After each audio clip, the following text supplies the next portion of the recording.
Іван Кубракоў паскардзіўся прэм'ер-міністру, да чаго заклікаў беларусаў Сергей Ціханаўскі, а таксама каго Савет Рэспублікі Наталі Качанавай пазбавіў права працаваць настаўнікам.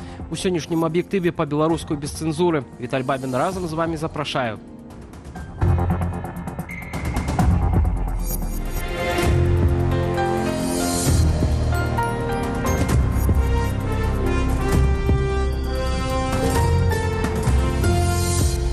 Міністр унутраных справаў адсправаздачыўся перад кіраўніком ураду наконт правяранняў, праведзеных падчас сёлетняй пасяўной кампаніі. У топах злачынстваў крадзеж гаруча-змазачных матэрыялаў, а таксама прыпіскі, кіраванне ў п'яным выглядзе, хабарніцтва. Чаму ж сельская гаспадарка не працуе як належыць і злачынствы не ўдаецца выкараніць, разбіралася Ірына Драфійчук. Крадзяжы, прыпіскі, хабарніцтва. Міністр унутраных справаў Іван Кубракоў напрыканцы траўня адсправаздачыўся перад кіраўніком ураду наконт правяранняў у калгасах падчас пасяўной кампаніі. Ліст міністра перадаў Белсату Белпол. Сярод выяўленых злачынстваў пераважаюць крадзяжы, учыненыя рознымі спосабамі, 153 злачынства або 89%. Пры гэтым традыцыйна асноўным аб'ектам злачынных замахаў застаюцца гаруча-змазачныя матэрыялы. Гэтак у красавіку крымінальную справу паводле артыкулу прысваення або растрата завялі на трактарыста гаспадаркі Стрыгава Кобрынскага раёну, які скраў амаль 7 тысяч літраў саляркі на 16 тысяч рублёў. Агулам жа ў межах правяранняў з незаконнага абароту вынялі амаль 24,5 тысячы літраў паліва. Крадуць у калгасах не толькі паліва. То, что у нас воровство, не только горюче-смазочных материалов, и семян, и удобрений, все, что есть на складах, все воруется. Комбикорм, телят даже те, что могут украсть. Приписки, те же самые неготовность техники. Это вот все следствие одной причины. То, что у нас уже больше 100 лет на земле нет хозяина. Сілавікі выявілі 13 фактаў карупцыі з боку службоўцаў аграпрамысловых прадпрыемстваў. Адзін з прыкладаў хабар ад прадстаўнікоў фірмаў за права рамантаваць тэхніку. Пры гэтым звесткі наконт гатовасці тэхнікі да палявых работаў таксама фальсіфікуюцца. Пра такія прыпіскі мы ведаем з ліста ад камітэту дзяржкантролю ў Савет міністраў. Гэты дакумент Белпол раней перадаў Белсату. Яшчэ адна праблема ў вёсцы – п'янства за стырном. А почему пьянство? Закрываются глаза, даже просят представителей колхозов за пьяниц трактористов. Ну, потому что работать больше некому. Да, и да, в случае есть такого выявления пьянства. Ну, выявлено и не озвучено, это, ну, я думаю, в несколько раз больше случаев будет. Пра дэфіцыт кадраў і нежаданне моладзі працаваць у вёсцы неаднаразова выказваўся і Лукашенко. Для того, чтобы что-то иметь, надо погорбатиться. Не горбатимся, будет плохо.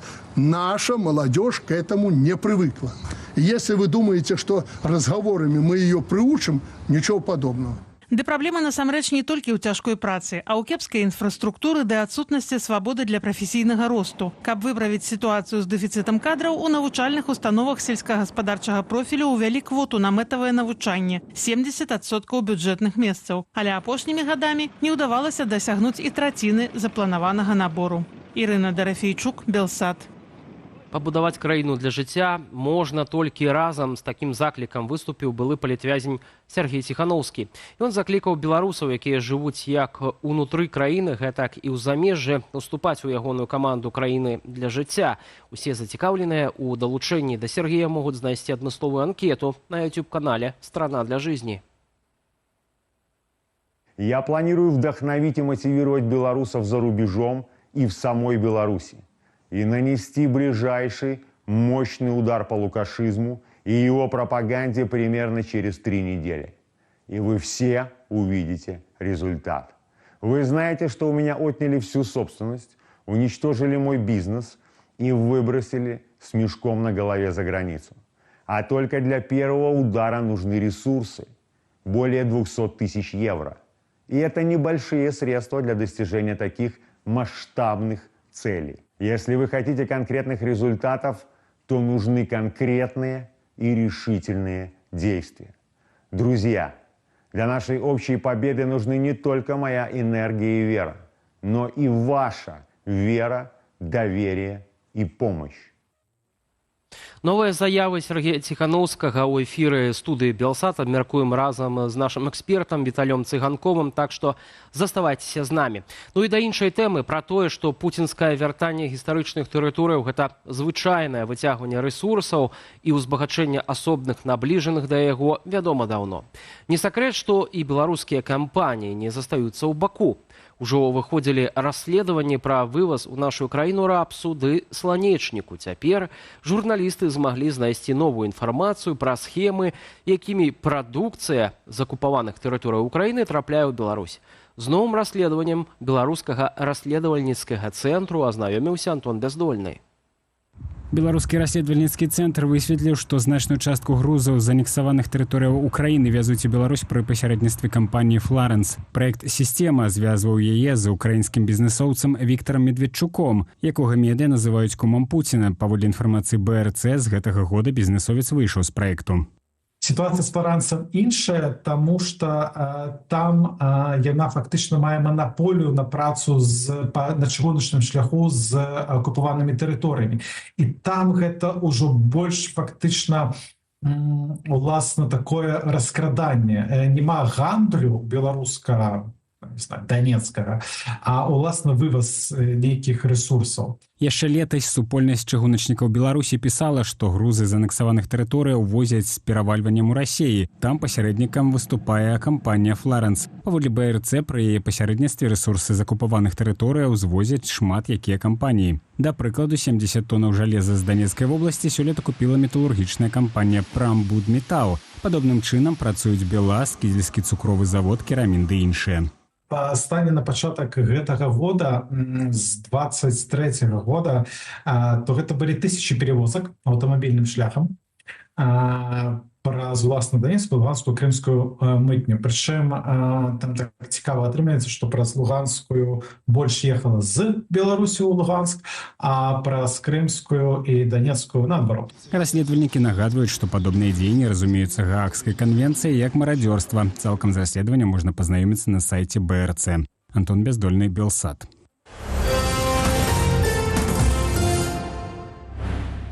Украінскія беспілотнікі даляцелі да расійскіх вайсковых прадпрыемстваў ва Удмурціі. Пасля таго, як відэа ўдару разышлося ў інтэрнэце, расійскія медыі пацвердзілі, што падчас атакі пацярпела адно з прадпрыемстваў у Іжэўску. Імаверна, гэта электрамеханічны завод «Купал», на якім вырабляюцца зенітныя ракетныя сістэмы ды іншая зброя. Паводле мясцовых уладаў загінула як мінімум 3 асобы, больш за 30 атрымалі раненні.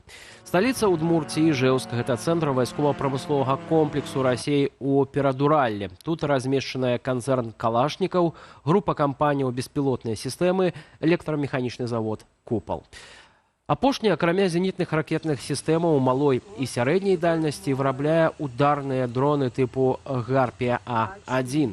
Іжэўск месціцца на адлегласці больш чым 1300 кіламетраў ад мяжы з Украінай. Паводле украінскага боку, іх беспілотнікі трапілі ў 2 аб'екты, пасля чаго пачаўся пажар.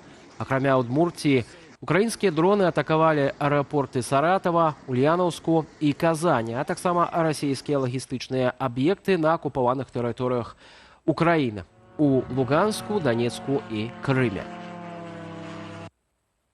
Пракуратура Азербайджану распачала крымінальную справу па факце смерці 2 сваіх грамадзянаў, братоў Сафаравых, якія загінулі пасля затрымання ў расійскім Екатеринбурзе. Паводле анатамавання прычыною смерці бізнесоўцаў былі цяжкія траўмы.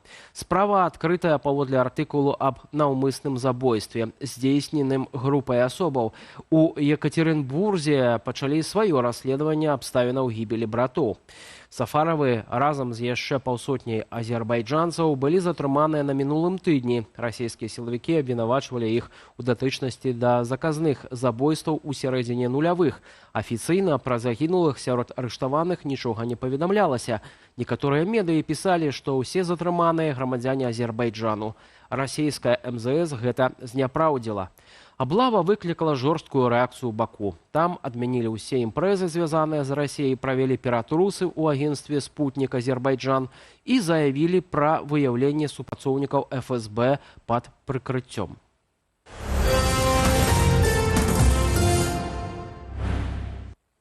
На ОНТ показали пропагандистский фильм «Спецоперация «Гарпун» про Паула Бялюціна. Былога актывіста партыі «Народная грамада» КДБ затрымаў 5 траўня нібы за рыхтаванне атак на Астравецкую АЭС з дапамогаю дронаў. Сярод іншага прапагандысты сцвярджаюць, гучны ўзлом кіберпартызанамі сайту КДБ увосень 2023-го са злівам базы даносаў. Пастка чекістаў. Што адказалі на гэта кіберпартызаны ў наступным матэрыяле? У новым кіно прапагандысты расказваюць пра спецаперацыю «Гарпун». Яна нібыта цягнулася 732 дні і мелася прадухіліць удар дронамі па Астравецкай АЭС. Паводле фільму рыхтаваў удар актывіст Павел Бялюцін. КДБ ж прыдумаў дыскрэдытаваць яго і вярнуць у Беларусь, даўшы кіберпартызанам магчымасць спампаваць змадыфікаваную базу с доносами. Все шло по плану КГБ. Мошенники действительно скачали базу данных. И именно ту, которую им специально подсунули. На это и был расчет. А через 5 дней в оппозиционной среде скандал. Беглые нашли то самое сообщение Бялюціна, прочитали, а его самого объявили стукачом. Летась у красавіку кіберпартызаны паведамілі, што ўвосень 2023-го выпампавалі ўсю даступную інфармацыю з сайту КДБ, у тым ліку базу з 40 тысячамі даносаў. Журналісты правяралі і пацвярджалі сапраўднасць базы. Агучаныя ў фільме заявы КДБ кіберпартызаны пракаментавалі Белсату.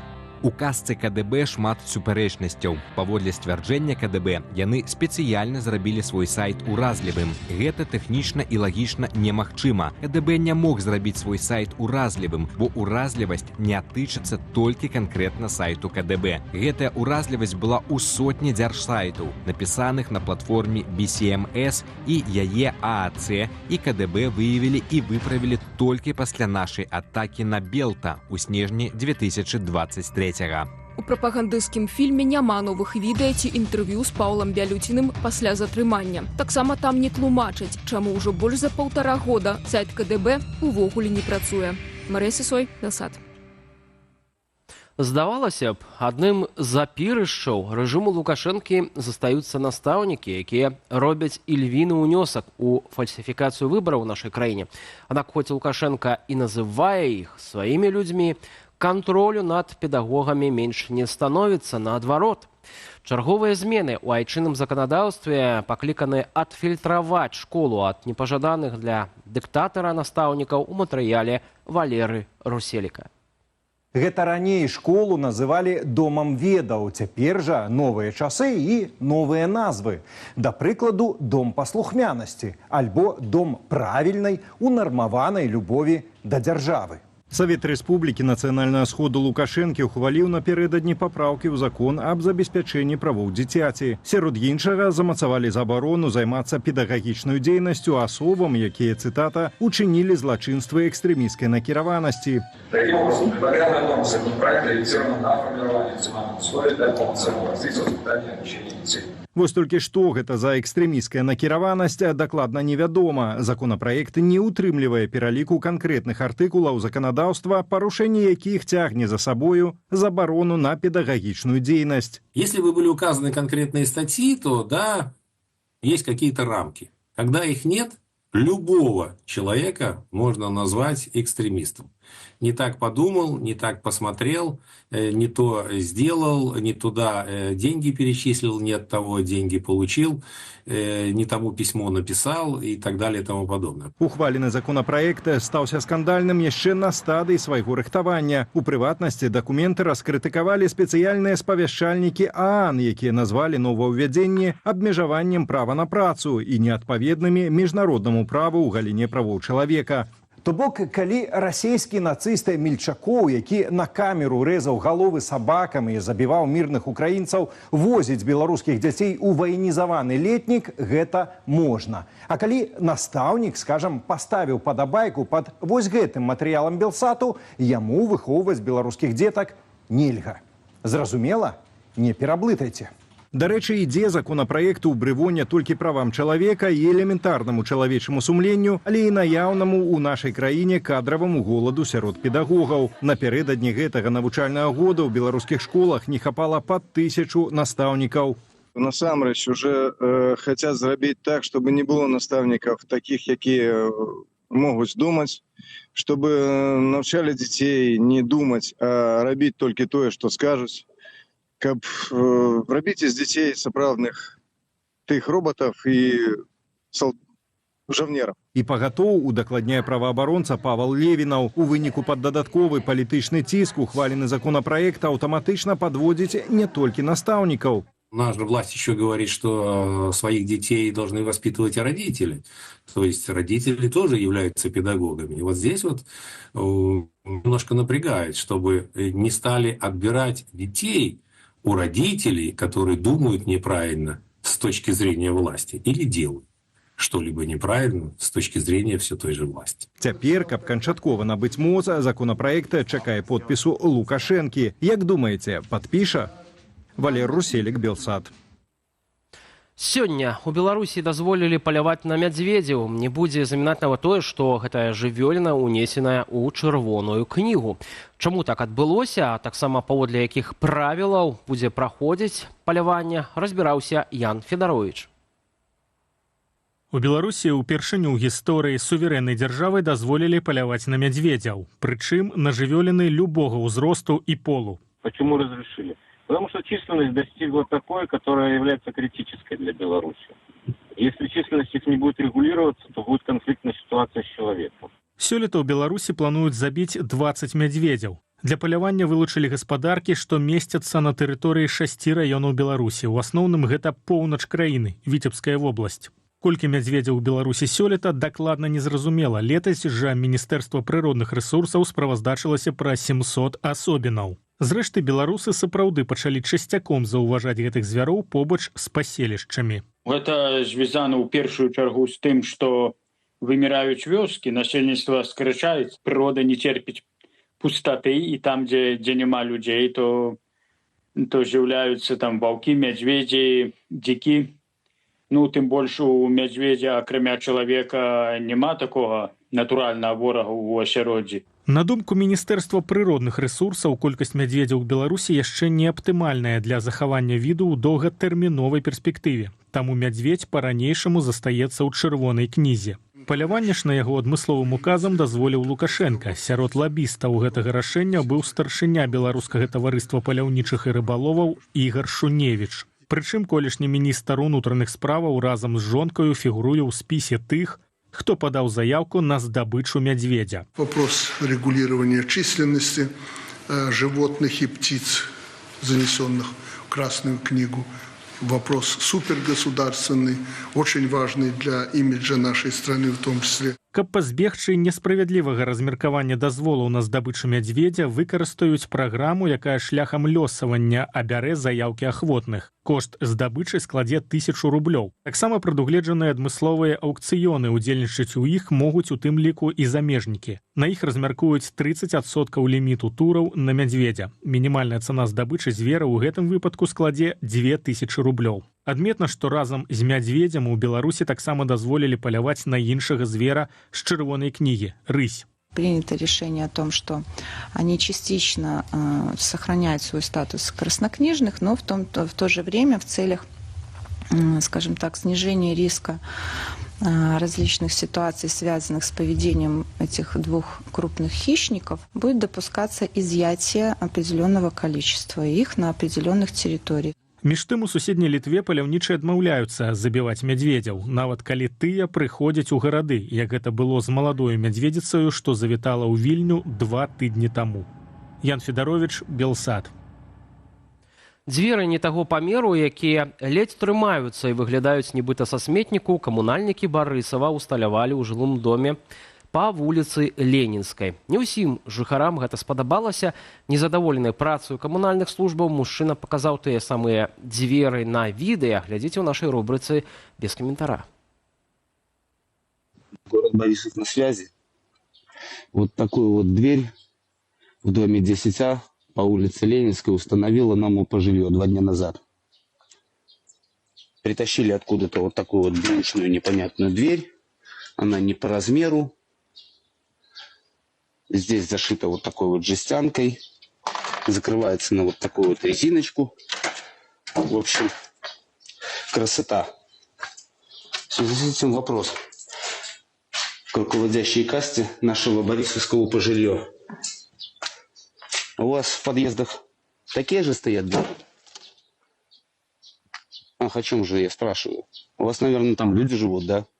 Это здесь, в доме 10 по улице Ленинской, быдло. Прыгажосцю ад барысаўскіх камунальнікаў сканчваем сённяшні аб'ектыў. Больш навінаў у нашым тэлеграм-канале, на які вы можаце перайсці праз QR-код на вашых экранах. Ну і інфармацыйны вечар працягваецца. Спадарства чакае студыя «Белсад», якую мы правядзем разам з Алесем Залеўскім. Вітаю, спадарства. Сергей Тихановский збірае рэсурсы для сакрушальнага удару па рэжыму.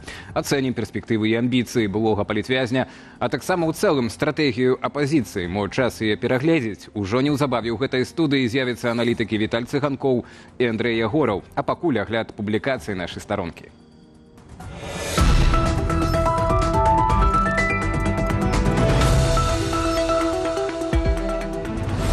Каля 2000 аўтамабіляў і 40 аўтобусаў на дзень працягвалі стаяць у чарзе ў памежным пункце Берасці на выезд у Польшчу. Велізарная чарга захоўваецца ўжо каторы дзень. Пра актуальную сітуацыю на пераходах можна даведацца на нашым сайце belsat.eu.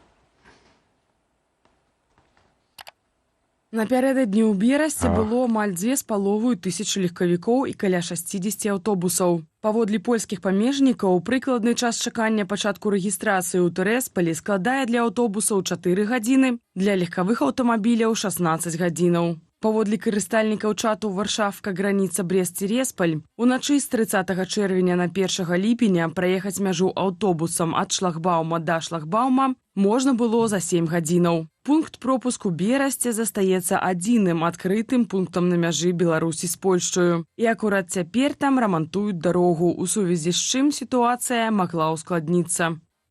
Беларусам, якія хочуць уладкавацца на працу ў Польшчы, стала цяжэй гэта зрабіць. Ужо месяц дзее новы польскі закон, паводле якога у замежніка ёсць толькі 2, а не 3 месяцы, каб прыступіць да працы пасля атрымання адпаведнага дазволу. Гэтага часу беларусам не хапае нават на атрыманне візы.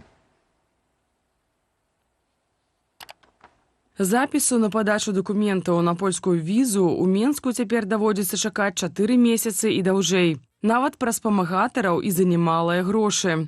Калі за доўгага чакання візы трапіць на працу ў Польшчу ў 2-месячны тэрмін не ўдалося, юрыстка ў іміграцыйным праве Дар'я Грышановіч раіць наступнае. На маёй практыцы да 1 чэрвеня гэта працавала, і іншаземцам не анулявалі дазволу, пакуль яны чакалі візу. Аднак трэба адзначыць, што гэта была воля польскага дзяржаўнага органу, а не яго абавязанне, таму гарантаваць такі вынік нельга. Ці будзе гэта працаваць па-ранейшаму з увядзеннем новых правілаў, пакуль невядома, і будзе ясна ў найбліжэйшыя месяцы. У выпадку анулявання дазволу неабходна звяртацца за паўторным яго атрыманнем. Працадаўца павінен паінфармаваць ваяводу, што замежнік не пачаў працаваць, і разам з тым папрасіць яго не ануляваць дазволу на працу. Акрамя таго, юрыстка раіць запісвацца на візу загадзя. Лета – пара, калі сілавікі традыцыйна змагаюцца з макам. Пры гэтым у нашых суседзяў, Польшчы, Літве, нават у краіне, захады супраць макавых кветак не прымаюць, яны свабодна паўсюль растуць. Чаму ж макі знішчаюць у Беларусі? Адказу знойдзеце на нашым сайце. Антымакавы дэкрэт дзее ў Беларусі больш за 10 гадоў. Ён забараняе продаж насення маку ў кіёсках і на базарах, але пакідае дазвол на аптовы гандаль арганізацыям, якім гэта дазволіў урад. Для афіцыйных продажаў увялі спецыяльную упакоўку з расфасоўкай насення не больш за 200 грамаў. Паводле ініцыятывы «Белпол» увядзенне макавага дэкрэту было лагічным крокам, каб супрацьстаяць распаўсюду наркотыкаў. Само па сябе насенне маку не з'яўляецца наркатычным сродкам, псіхатропным рэчывам, прэкурсорам ці іх аналагам. Аднак з насення маку, якое не было ачышчана спецыяльным чынам, спажыўцы навучыліся вырабляць наркатычны сродак опій. То бок, фактычна, насення маку стала сыравінай для вырабу наркотыку. Але не ўвесь мак утрымлівае наркатычныя рэчывы. І менавіта той, што расце ўздоўж дарог, у палях, бяспечны. Таму ў еўрапейскіх краінах мак бесперашкодна квітнее. Але беларускія сілавікі, паводле Белполу, дзеля падвышэння паказнікаў знішчаюць і яго. Пра культуру, ідэнтычнасць і рытм жыцця краіны Карыбскага басейну распавядае вандроўнік Александр Гойшык. Наш сайт працягвае публікаваць цыкл артыкулаў пра ягоныя падарожжы. На думку Александра Гойшыка, у Белізі самае цікавае выспы ў Карыбскім моры. Райскія пляжы, круты сёрфінг і нырання з аквалангам. Калі казаць пра мацерковую частку Белізу, то тут Александра ўразіў ЖКГ «Арт». Тыя самыя лебедзі з аўтамабільных апонаў, якія стаяць амаль у кожным беларускім двары. У Белізе таксама жывуць і красуюцца на газонах Сан-Ігнасіо. Дзякуючы гэтым лебедзям вандроўнік пабачыў падабенства Белізу і Беларусі, нават заўважыў, што назвы краінаў Беліз і Беларусь гучаць падобна. Сам Беліз выглядаў зусім інакш, чым Гватэмала, за якой я прыехаў. У паветры панавала расслабленасць, нават нейкая сонная ямайская млявасць. Больш цікавостак пра Беліз вачыма беларускага вандроўніка чытайце ў артыкуле на нашым сайце. Ці атрымаецца Сергею Ціханаўскаму з-за мяжы пабудаваць краіну для жыцця? Гэта і ў цэлым стратэгію беларускай апазіцыі абмяркуем з топавымі экспертамі ў рэгіёне. Запрашаю.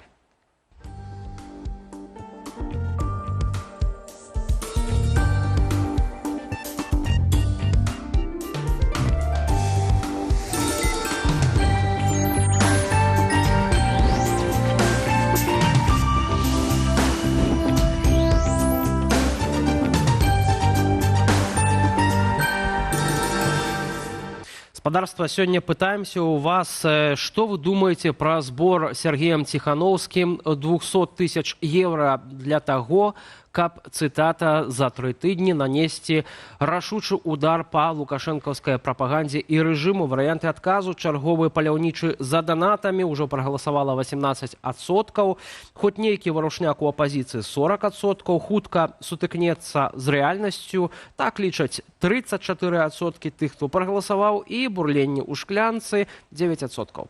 Што ж гэта насамрэч неўзабаве высветлім праз дыскусію. Нагадаю толькі спадарству, што сёння Сергей Ціханаўскі абвясціў пра стварэнне новай каманды і заклікаў беларусаў далучацца да змагання за дэмакратыю. Зварот ён апублікаваў на сваім YouTube-канале «Страна для жизни». Ціханаўскі заявіў, што ўжо праз 3 тыдні ён плануе нанесці, цытуем, зруйнавальны удар па лукашызме, яго прапагандзе. Дэталяў будучай ініцыятывы блогера не раскрыў, аднак удакладніў, што для яе рэалізацыі неабходна сабраць больш за 200 тысячаў евро. Люди ждут от меня быстрых и результативных действий. И я их сделаю. Но без вашей поддержки это невозможно.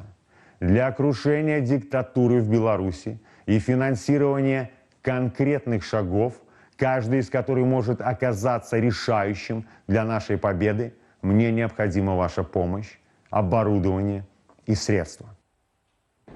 Цікавы так зварот, хоць з боку многіх назіральнікаў досыць чаканы, асабліва ведаючы натуру і харызму Сергея Ціханаўскага.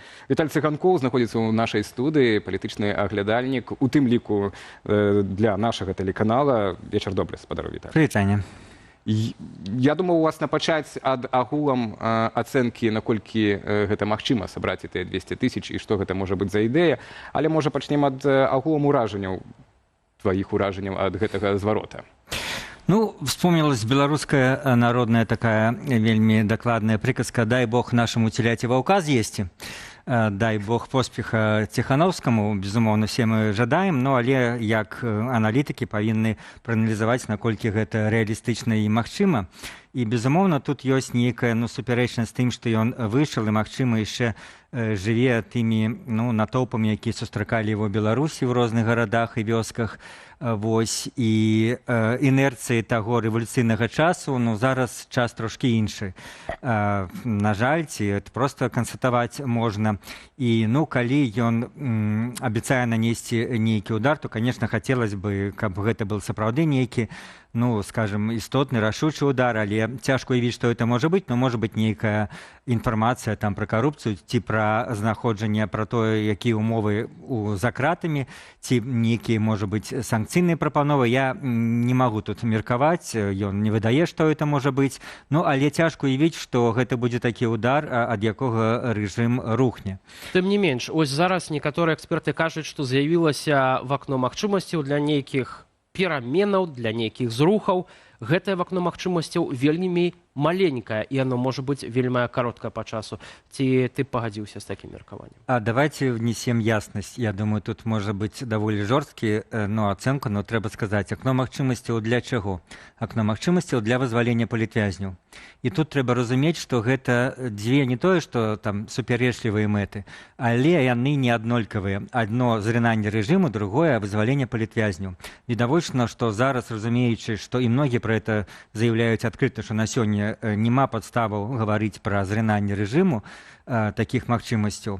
І людзі многія сканцэнтраваліся на гэтай стратэгічнай мэце вызвалення палітвязняў. Але любое вызваленне палітвязняў, яно адбываецца пры умовах угоды з нейкімі заходнімі структурамі. В дадзены момант ЗША, но можа быць пры добрым раскладзе еўразвяз падключыцца, а гэта будуць нейкія менавіта угоды, это будуць нейкія пагаднення з рэжымам, то бок гэтая задача, якую все мы хочам, яна дэ-факта, скажем, аддаляе ад перамогі над рэжымам. Яна некім чынам палітычна і ў міжнародным аспекце нават умацоўвае рэжым, паколькі будуць прыязджаць дывой эмісары, палітвязні будуць вызвалены, яны будуць выціснутыя за мяжу, безумоўна, як апошняя партыя, іх нават не спыталі, ці хочуць ім застацца, проста пасадзілі ў машыну і прывезлі на мяжу. Так што вось калі мы набліжаем гэтую стратэгічную задачу, то безумоўна так, гэта акно магчымасцяў для вызвалення палітвязняў ёсць. А калі казаць пра другую стратэгічную задачу, якая заўсёды стаяла, гэта менавіта змена рэжыму, то зараз я такога акна магчымасцяў не бачу. Але магчымасці ёсць у Сергея Ціханаўскага відавочна цяпер, так, і гэта не толькі тыя плюсы відавочныя, што мы бачым, так, гэта вось тое, што яго няма этого негатыўнага багажу паразаў, так, апошніх год, магчыма, так, а ён все-таки знаходзіўся ў турме і перадаказаў свой аўтарытэт, так, не зламаўся, прынцыповым да канца застаўся, яго сілай фактычна вывезлі з краіны. І гэта харызма, так, як Лукашенко казаў пра Трампа, пра бульдозера, да? Вось яго таксама я полымя, ён кажа, так, можа не бульдозер, але такая яскравая афарызма. І увага з боку СМІ, тых жа заходніх СМІ, гэта несумненна ёсць цяпер пэўны рэсурс, так, і для беларускай апазіцыі, для Сергея Ціханаўскага. І вось тут пытанне, якім чынам ён распрадзіцца гэтым рэсурсам, ці ў межах нейкіх сваіх інтарэсаў, сваёй палітычнай кар'еры, ці ў межах нейкіх агульных інтарэсаў беларусаў, так, і ўнутры краіны, і за мяжой. На твою думку, якім бы чынам ён бы мог эфектыўна распрадзіцца, так, гэтым, што цяпер неабходна? Будзем спадзявацца на лепшае. То, на што спадзяецца рэжым, то не адбудзецца, то бок не адбудзецца сутыкненне гэтых самых інтарэсаў яго асабістых, як харызматычнага і цікавага палітыка, і з інтарэсамі то, што называецца ўжо дэмакратычныя сілы, якія ўстаяліся, на якіх і так шмат хто нападае, но якія выконваюць, на чале з Ціханаўскай, якія выконваюць вельмі важную, перш за ўсё, міжнародную функцыю. І зараз яны, трэба прызнаць, мало ўплываюць на сітуацыю ўнутры Беларусі, паколькі ніхто зараз з-за мяжы асабліва не можа ўплываць, в тым сэнсе, што людзі там працягваюць ненавідзець рэжым, людзі працягваюць жыць, але разумеючы, што на сёння немагчыма ні выйсці ні на акцыю, ні нешта зрабіць, і гэта такая сітуацыя. В этом сэнсе, конечно, роля Ціханаўскага была б ідэальна менавіта як нейкага блогера, нейкага такога, што называецца такі інфармацыйны ледакол, які будзе пашыраць гэтыя магчымасці, які будзе свежым новым поглядам павялічваць гэтую аўдыторыю апазіцыйную, ці, скажем так, дэмакратычную, які знойдзе новых, можа быць, новых гледачоў. Але я не зусім уяўляю, як ён можа палезці рэальна в палітыку. То бок, в якой ролі і гэта калі будзе, то это непазбежна прывядзе да нейкіх канфліктаў, што бы нам всем не хацелася. А Лукашенко вось на гэта і ставіў, калі ён выпускаў Ціханаўскага, ці ён лічыў, што Ціханаўскі застанецца блогерам, як ён яго уласна і садзіў за краты. Ці ён, можа быць, спадзяваўся, зараз я яго выпушчу, адпраўлю за мяжу, там ён будзе раздаваць шмат інтэрв'ю, выдахнецца, і на гэтым все скончыцца. Безумоўна, нават не толькі на гэта, разлічвалі, што будуць нейкія супярэчнасці паміж Ціханаўскім і кабінетам Ціханаўскай, як это так гучыць смешна, але улада на гэта разлічвала. Мы в першы дзень, я, напрыклад, калі вызваленне было, пра гэта пісаў, і Ціханаўскі сам на першай жа прэс-канферэнцыі, ён, в прынцыпе, паклаў канец гэтым разлікам. Ён сказаў, што лідар дэмакратычных сілаў Светлана Ціхановская, і ён не збіраецца ніяк гэта падмываць, ніяк гэтаму пярэчыць. Вось. І мы будзем лічыць, што то, што сказана, то і будзе ажыццяўляцца, што так і будзе заставацца. Тым больш, сапраўды, можна абсалютна дакладна размеркаваць абавязкі, размеркаваць нават не абавязкі, а то, в чым ты моцны. Вот як в любой камандзе футбольнай. Ты абаронца, ты брамнік, ты нападнік. Вось. Не лезь то, што ты не умееш рабіць, не лезь то, што тебе не положено. Брамнік не павінен бегчы забіваць галы, но акрамя як на апошняй секундзе, калі ўжо там нічога не застаецца, але в цэлым ён стаіць браме. І ў гэтым сэнсе, калі размеркаваць, калі ён не будзе, ну, скажем так, прэтэндаваць на то, што яму не ўласціва, ён сам казаў, ну, ён не валодае там англійскімі мовамі, всім гэтым вопытам, які атрымала за гэтыя гады Ціхановская, яму няма патрэбы лезці на все гэтыя сустрэчы, канферэнцыі, спаткацца з прэзідэнтам, можа там 1, 2, 3 разы, але потым, можа быць, ён этого, спадзяюся, і сам не будзе хацець. Але сёння ён выступіў з гэтай заявай, ну, на мою думку, яна выбіваецца, так, з агульнай нашай, там, скажем, палітычнага жыцця, вось такой у межах дэмакратычных сілаў, так. Яна выбіваецца вось такой заліхвацкасцю, так, магчыма, нават у нейкім аспекце шапка закідальніцтвам, што вось дайце мне 200 000, я нанесу сакрушальны удар. І мне тут, шчыра кажучы, трошкі вот запахла спадаром Церцелем в плане того, што, можа, на гэта яны і разлічвалі, так, што вось гэты ёж у штанах, да, як там казалі, по-моему, дзяржаўныя прапагандысты беларускія, яны кінулі такога яжа беларускай апазіцыі, наробіць шуму і эфектыўнасці з гэтага сильна не будзе.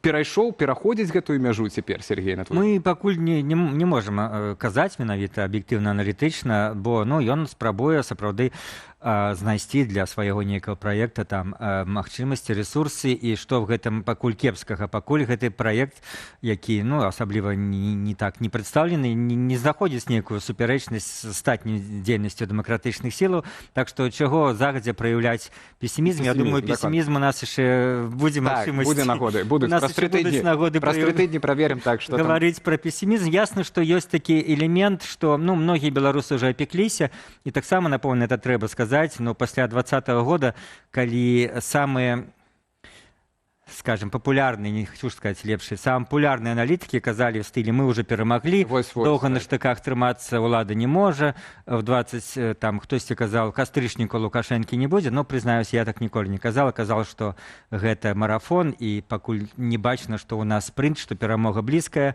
в жніўні і верасні.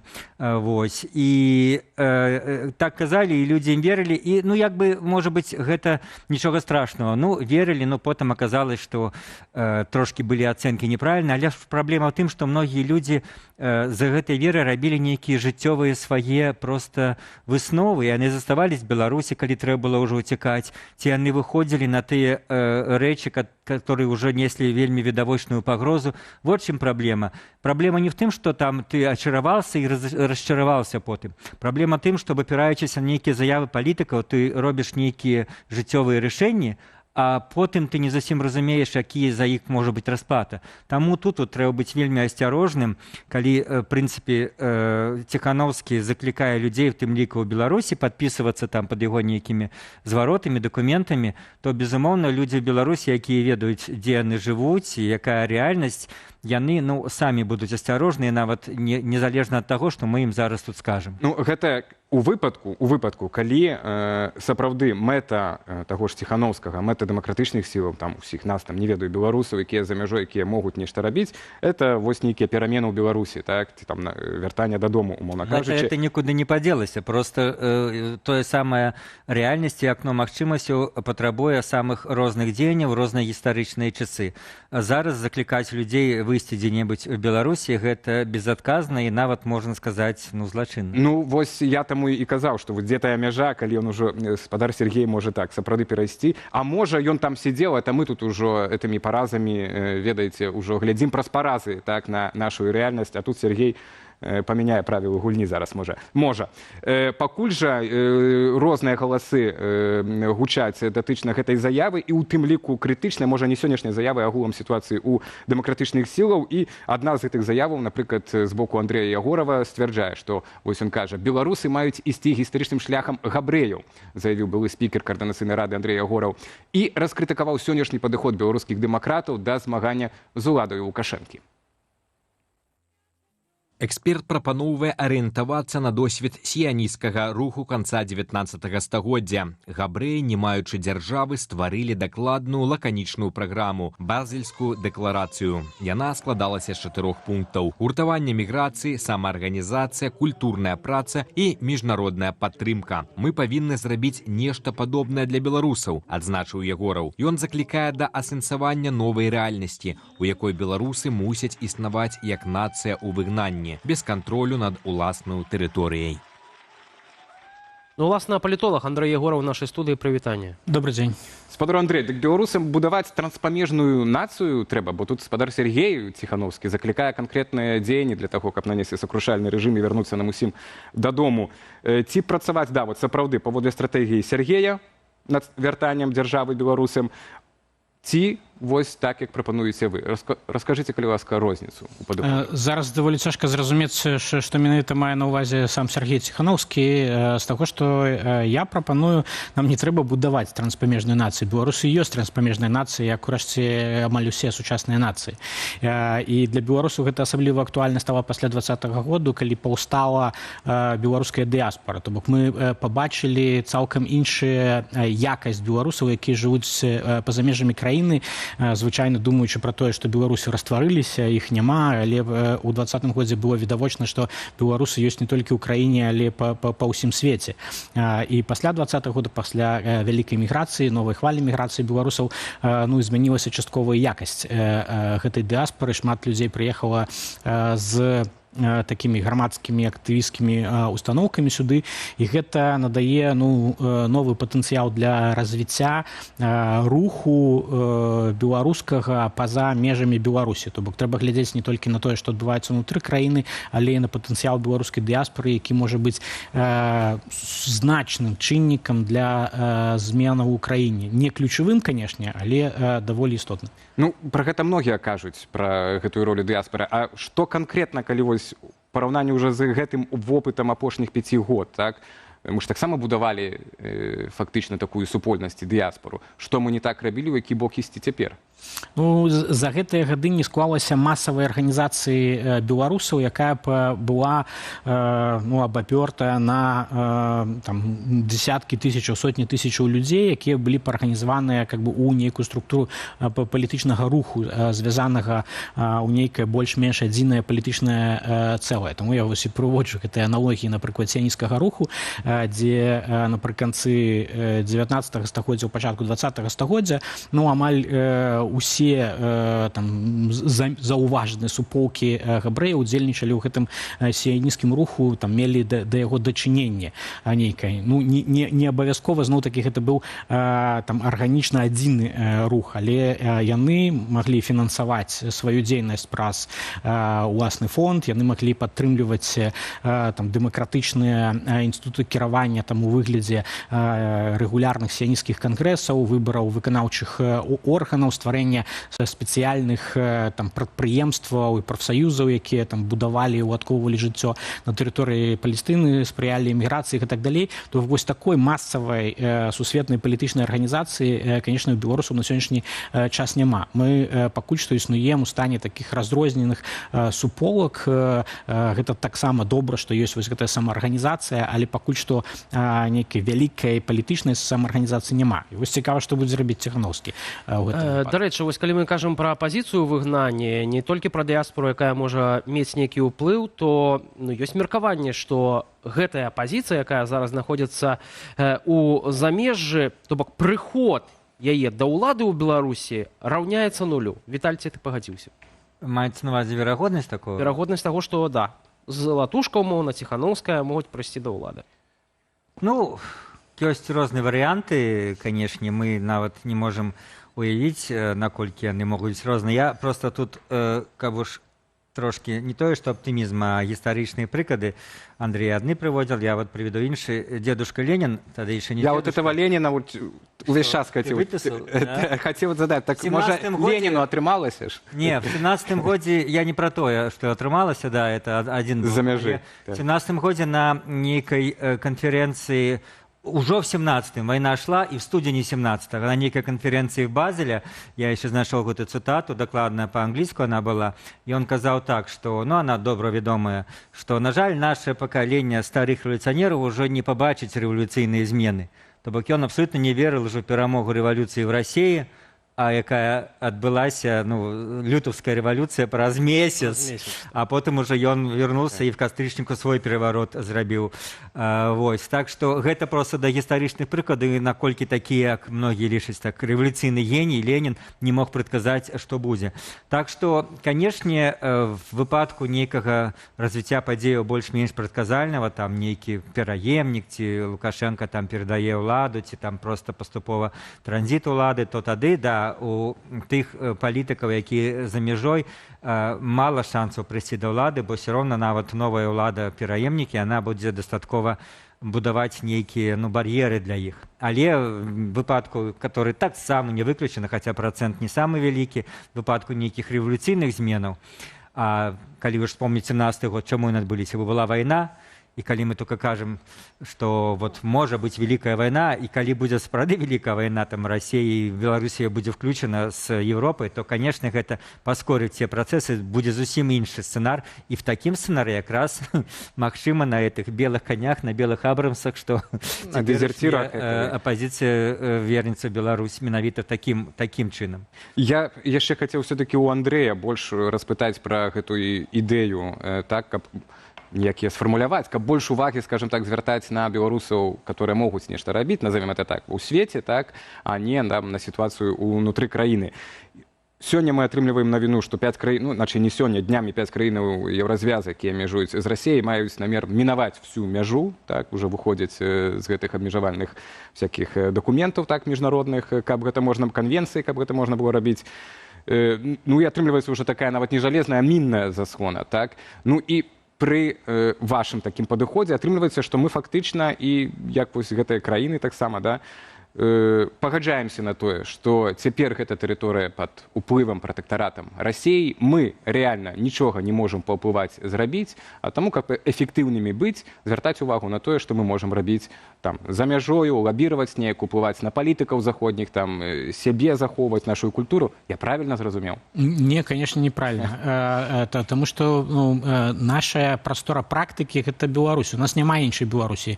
Немажліва будаваць Беларусь на нейкім востраве, які мы купім, про гэта вельмі файна. Хаця Бахарэвіч напісаў. Да, жартаваў Бахарэвіч, да, то ён апісаў перспектывы, яны даволі змрочныя.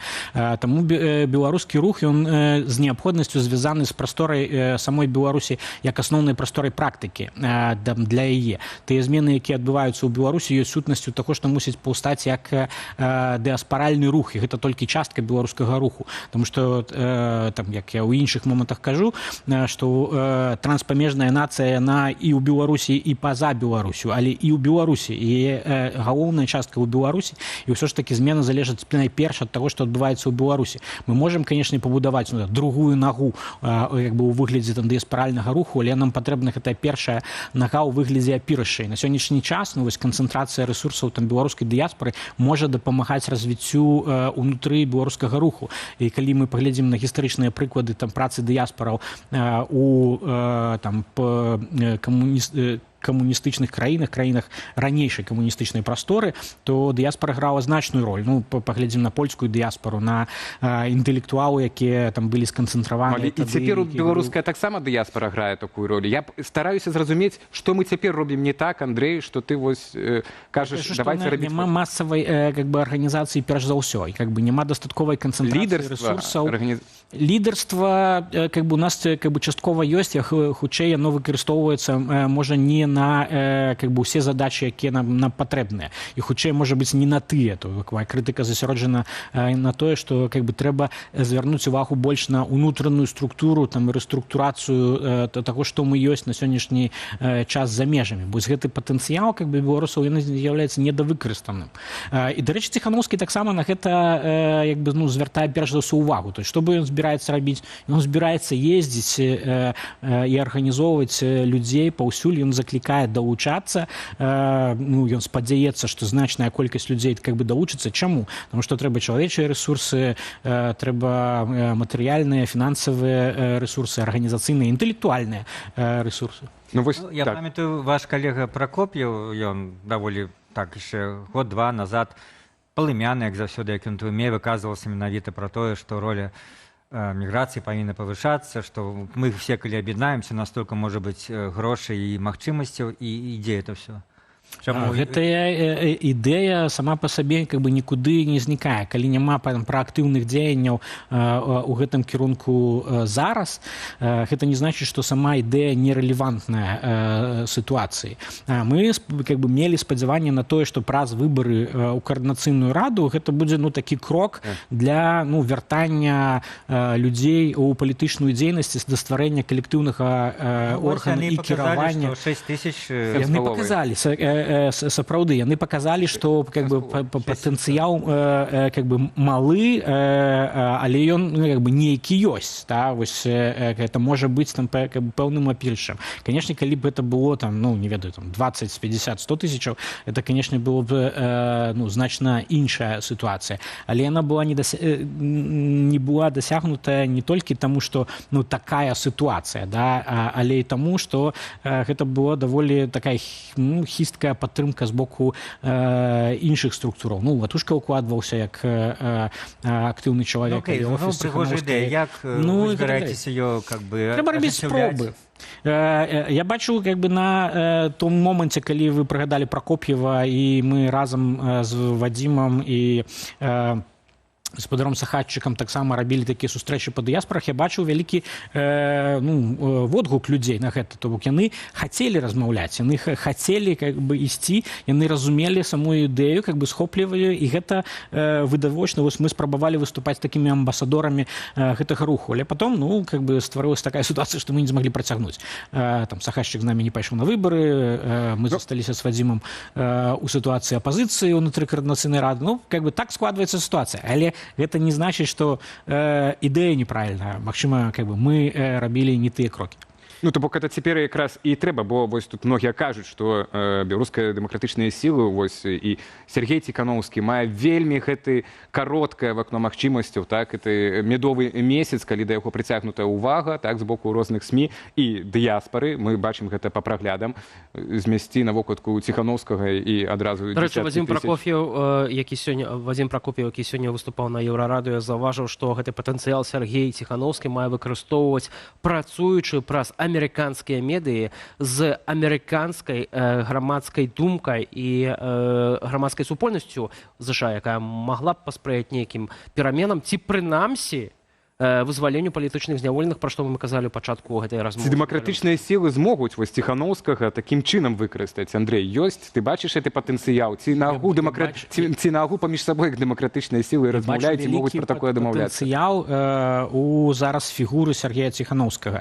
Не таго, как бы, што в дэмакратычныя сілы яго выкарыстаюць. Відавочна, што Сергея Ціхановскага наўрад ці хтосьці можа выкарыстаць. Як ён кажа, я сам сабе в агонь, да? Ён как бы такі чалавек, і трэба заўважыць, што як бы ён выйшаў у статусе героя, у яго вялікая вядомасць, у яго няма негатыўнага рэйтынгу, просто таму што у сілу аб'ектыўных прычынаў ён не мог нарабіць тых памылак, якіх усе мы, хто займаў нейкую лідарскую пазіцыю, нарабілі. 3 тыдні. Але глядзіце, я думаю, што тут такі шлях, это вялікі сацыяльны, сімвалічны, как бы палітычны капітал Сергея Ціхановскага. І яго можна спаліць зараз, напрыклад, заклікаючы да новага паўстання ў Беларусі саміх беларусаў. Альбо яго можна інвеставаць, але гэта інвестыцыя ў даволі доўгую і цяжкую працу па будаванні структураў самаарганізацыі, гэтай сілы дыяспаральнай, да таго, каб людзі вярталіся пасля гэтай дэпалітызацыі ў палітычную і грамадскую актыўнасць, і гэта цяжкі шлях. Але ў гэтым выпадку сацыяльна-палітычны капітал Ціханаўскага будзе расходвацца павольней, скажем так, і на больш карысныя рэчы, якія ў доўгатэрміновай перспектыве. Вельмі спадзяёмся, што да вас прыслухаюцца, будзем падзяляць гэты аптымізм. Дзякуй вялікі, што завіталі. У студыі Белсат Віталь Цыганкоў, Андрэй Ягораў. На гэтым у нас усё ў студыі. Будзем удзячныя за ўпадабанні, каментары пад нашай трансляцыяй у YouTube. Там жа вы знойдзеце інструкцыю, як зрабіць гэта бяспечна. А цяпер прапануем спадарству агляд на цікавейшых публікацый у сацыяльных сетак. Белсат онлайн вашай увазе.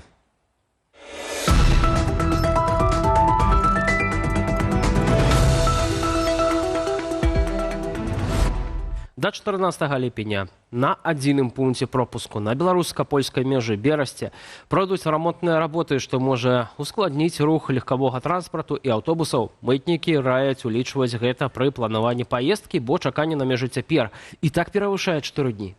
Гэта адбываецца на фоне велічэзных чэргаў. Як гэта выглядае, можна ўбачыць у нашым тэлеграм-канале.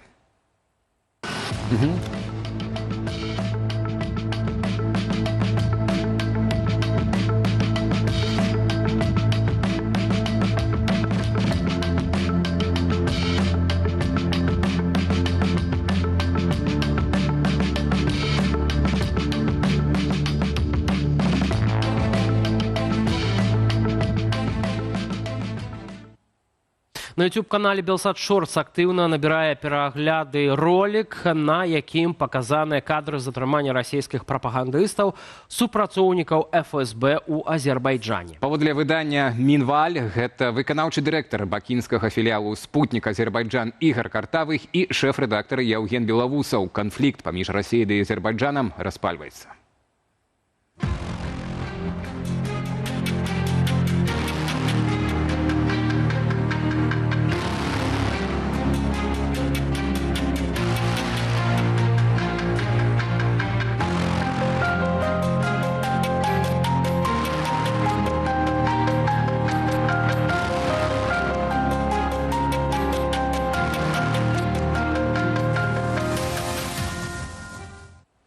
Здаецца, на даляглядзе чалавецтва з'явілася развязанне праблемы пластыку на планеце. Навукоўцы прыдумалі экапластык і нарэшце знайшлі натуральныя сродкі для пераапрацоўвання аднаго з самых устойлівых відаў пластыку – польпрапілену.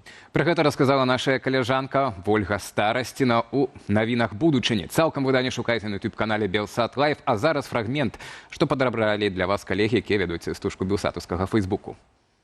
Японскія навукоўцы прыдумалі новы супермалекулярны пластык, які проста на вачах раствараецца ў марской вадзе. Ён празрысты, трывалы і гнуткі, як звычайны пластык. У адрозненні ад традыцыйных нафтапрадуктавых пластыкаў, ён зроблены з прыродных рэчываў, якія раней не выкарыстоўваліся ў вытворчасці пластыку. Як толькі ён трапляе ў салёную ваду, пачынаецца працэс распаду на бяспечныя кампаненты, якія далей даядаюцца бактэрыямі. У залежнасці ад таўшчыні матэрыял цалкам раствараецца ў саляным растворы за 2-3 гадзіны, у глебе за 200 гадзінаў. Пластык шкодзіць не толькі навакольнаму асяроддзю, але і людзям. Мікрапластык ужо знойдзены ў крывяносных судзінах і мозгу чалавека.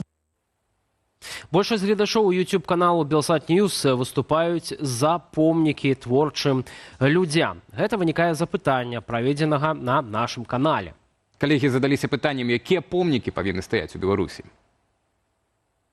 У галасаванні ўзялі ўдзел 512 чалавек, і вынікі сведчаць пра выразныя настроі грамадства. 58% рэспандэнтаў выказаліся за тое, каб ставіць помнікі творчым асобам, якія стварылі беларускую культуру. На другім месцы героі і падзеі 2020 года, людзі, якія змагаліся за свабоду, 28%. Помнікі ваярам і сілавікам розных гістарычных эпох падтрымалі толькі 5%. 9% набраў варыянт з гумарам. бульбе, коровам, сосискам. Ну а што наша пытанка? Ты пра яе хацеў? Яшчэ акурат хацеў звярнуцца да вынікаў гэтай пытанкі. Што вы думаеце пра збор Ціханаўскім 200 000 еўра? Пытанні падзяліліся, адказы падзяліліся наступным чынам. Чарговы паляўнічы за донатамі 13%, хоць нейкі варушняк у апазіцыі 44%, хутка Сергей Ціханаўскі сутыкнецца з рэальнасцю, так лічаць 34%, тых, хто прагаласаваў, бурленне ў шклянцы 8%.